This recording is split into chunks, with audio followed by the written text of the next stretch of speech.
Hi, I'm Warren Sprouse. This is the Bible Forum. We're here every Sunday night from 8 to 10 p.m. Eastern. Just for you, we look at life through a biblical lens. This is July 3rd, 2016, and we're continuing in our discussion of our founding fathers, our founding documents, what has made us what we are, and looking at it from the perspective of whether or not we are a racist country. And then what is racism itself? In this segment, I want to look a little bit at constitutional issues because I believe we have a U.S. Supreme Court right now that is furthering racial discrimination. The question becomes, how do you define civil rights? How does the Constitution use the term rights of citizens? What are the Bill of Rights about? I'll give you a hint. They do not confer rights on citizens. The Bill of Rights is what limits government in terms of overreach. The Bill of Rights tells the government what it can't do. 52 years ago, the Civil Rights Movement, based on the goal of a colorblind society, achieved passage of the Civil Rights Act of 1964. That act was intended to end discrimination based upon race. June 23, 2016, the High Court of the United States of America ruled that affirmative action based on race is consistent with the Constitution. This ruling is out of step with the Bill of Rights. It's out of step with the Constitution. 4 liberal justices voted for it. One recused herself. And 4 conservative justices voted against it on constitutional grounds. Affirmative action were the code words that were used to undo years of racial abuse. It was controversial in its time, yet viewed as a necessary remedy. But the question today is, are we still a racially divided nation? Well, yes. Is it because of slavery? No. Is it the majority population that works to keep the minority population down? No. It is the Democrat Party. It's not the Democratic Party, because they are far from democratic.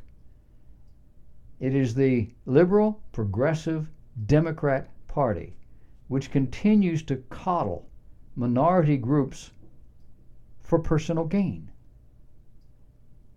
That sounds like slavery to me. Making sure they never have to work or accept personal responsibility for anything, any decisions they make, or any behaviors. 50 years of civil rights legislation has destroyed the black family structure. 50 years of civil rights legislation has destroyed personal initiative in all generationally poor societies. What was designed to be a jump start has become a way of life. Affirmative action legislation has become another form of discrimination.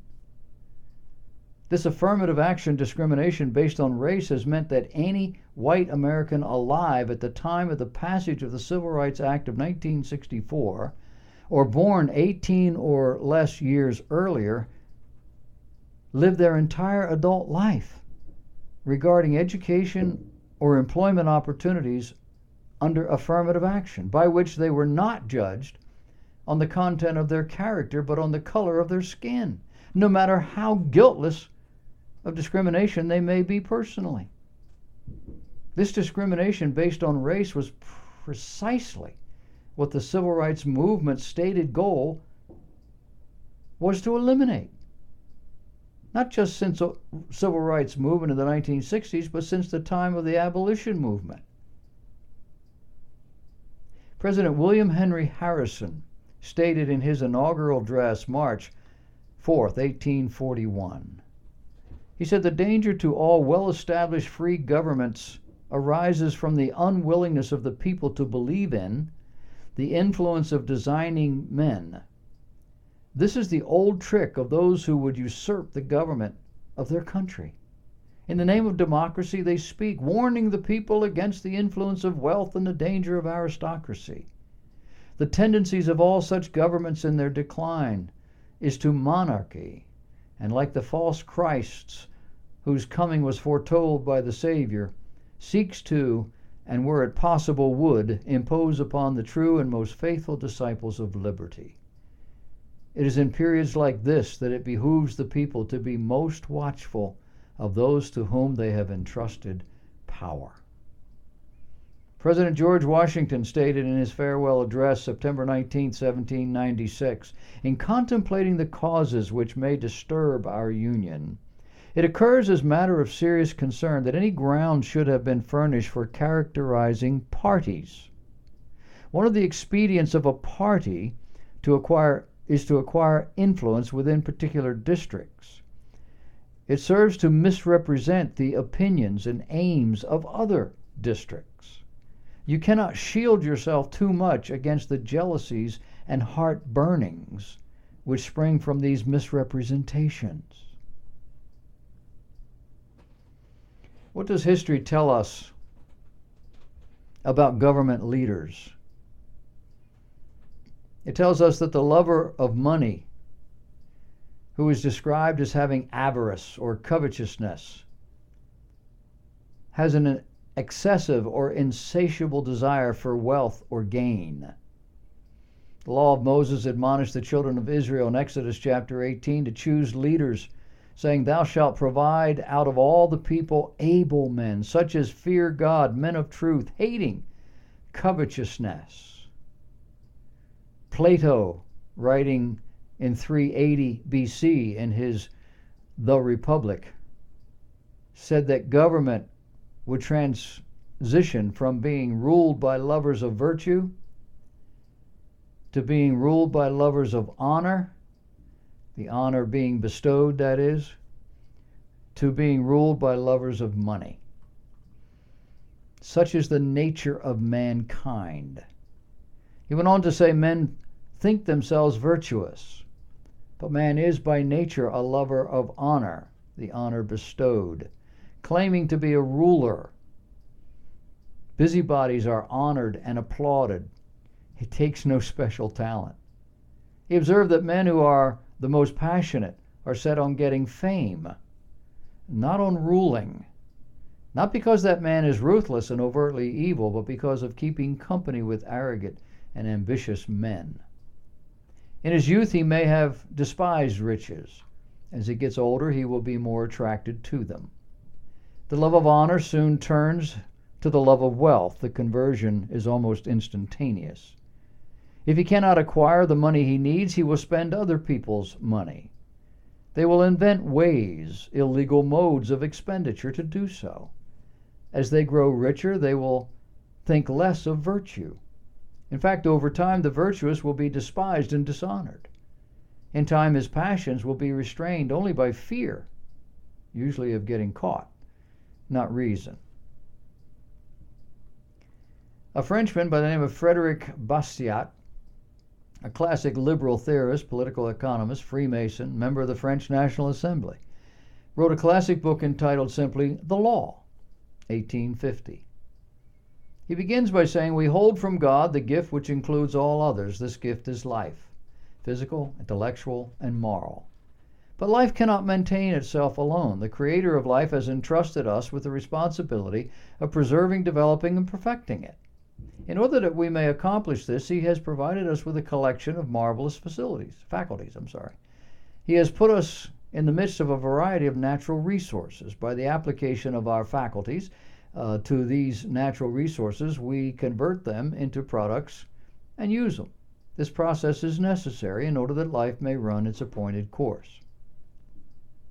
Did I mention he was a liberal theorist? The older definitions of liberal are much different than ours. Liberal used to be a good thing. Liberalism was balanced by reality. He writes to explain how politicians are tempted toward legal plunder. He says, man can live and satisfy his wants only by ceaseless labor, by the ceaseless application of his faculties to natural resource. This process is the origin of property.